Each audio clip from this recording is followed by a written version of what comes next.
these groups have leaderships. And the leaderships call people to make bay'ah to them, to give oaths of allegiance, to follow them, all the time. Come hell or high water, they say. You follow them. The sunnah, the way of the companions, was that bay'ah was only given to the Khalifa, the head of the Muslims, not to any Omar, Khalid, Hassan who pops up. He says, I've got a group, I got the best way, make bay'ah to me and follow my way. No. There is a hadith narrated by Hudhayfa ibn al-Yaman. He said, the people used to ask Allah's messenger about the good, but I used to ask him about the evil, lest I should be overtaken by it. This hadith is in Sahih Bukhari, volume 9. So I said, O Messenger of Allah, we are living in ignorance and in a bad atmosphere. Then Allah brought us this good, Islam. Will there be any evil after this good? And he said, yes. I said, will there be any good after that evil? He replied, yes, but it will be tainted. I asked, what will be its taint? He replied, there will be some people who will guide others not according to my tradition. You will approve of some of their deeds and disapprove of others. And I asked, will there be evil after that good? And he replied, yes. There will be some people calling at the gates of hell, and whoever will respond to their call will be thrown into the hellfire. And I asked, O Messenger of Allah, will you describe them to us? He said, they will be from our own people and will speak our language. I said, what do you order me to do if such a state should take place in my lifetime? He said, stick to the jama'ah, the main group of Muslims, and their imam. Who is that? The ruler, the Khalifa, Amirul Mu'mineen. So I said, and if there is neither a group of Muslims, Muslims are all scattered up, splintered up into all these different countries with nationalities and everything else, nor an imam, a Khalifa, to whom all of the Muslims can rally. He said then, فَاعْتَزِلْ تِلْكَ الْفِرَقَ كُلَّهَا. Then turn away from all of these sects, even if you have to bite the roots of a tree till death overtakes you while you're in that state. This is the guidance. This is the statement of Rasulullah sallallahu alaihi wasallam. What is this telling us in practical terms?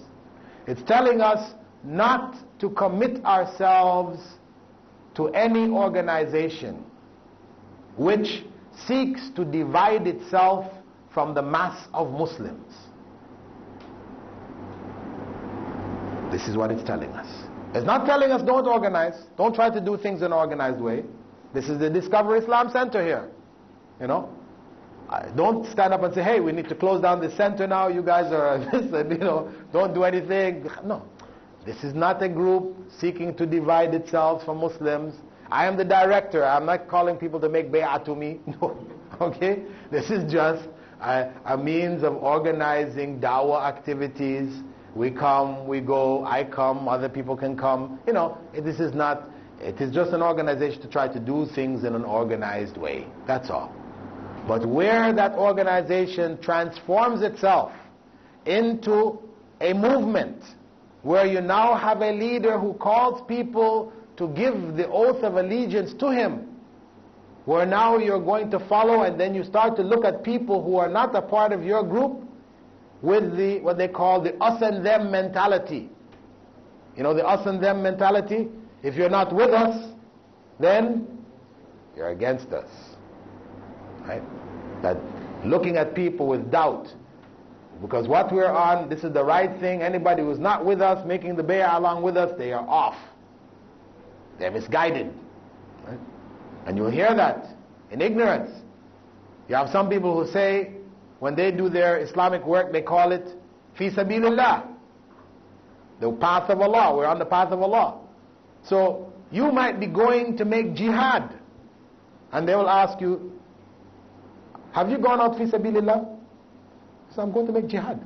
No, I said, did you go out for 40 days? I mean, hey, you know, they have turned 40 days now into fi sabilillah. If you're not doing these 40, you're not fi sabilillah. This is misguidance. This is misguidance. The way of the Prophet Muhammad ﷺ and his companions, that is the way. What they understood fi sabilillah to be, that is fi sabilillah. The way in which they conducted da'wah, conveying the word of Allah to the people, the non-Muslims, the people in their communities, people outside the community, that is the way to do it. And any other way is doomed to failure. Failure, not necessarily meaning they will have few followers, because an organization may have millions and millions of followers. They may be very huge and, you know, but is the issue one of numbers? If the issue were one of numbers, then we would have to say Muslims are astray. Right? Because they are not the majority on the earth. Some people will ask, since Islam is the right way, why aren't the most of human beings Muslims? Right? You know, we can't argue from that point of view.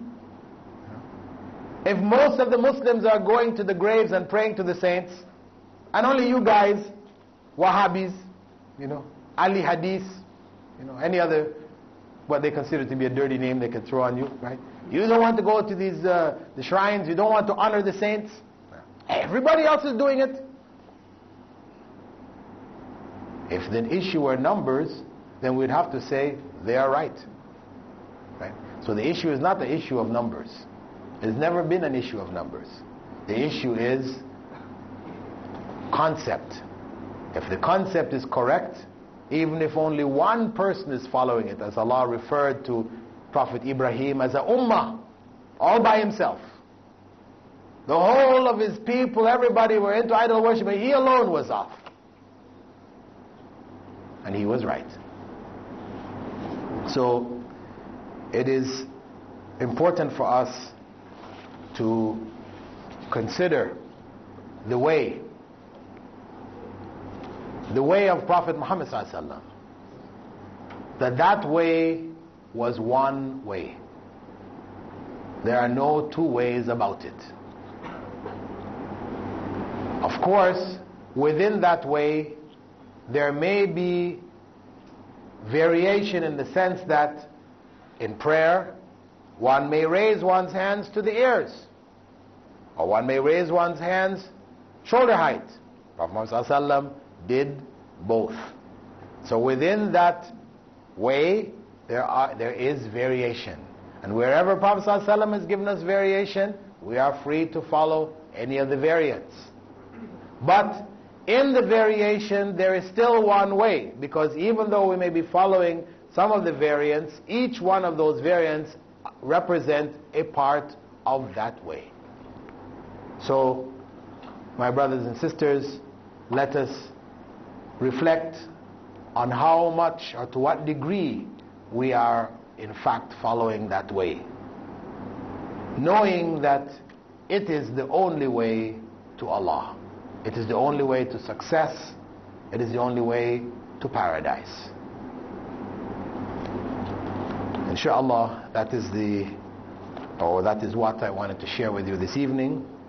If you have any questions now, we can look at your questions, and hopefully the questions will be on the topic, where we can further elucidate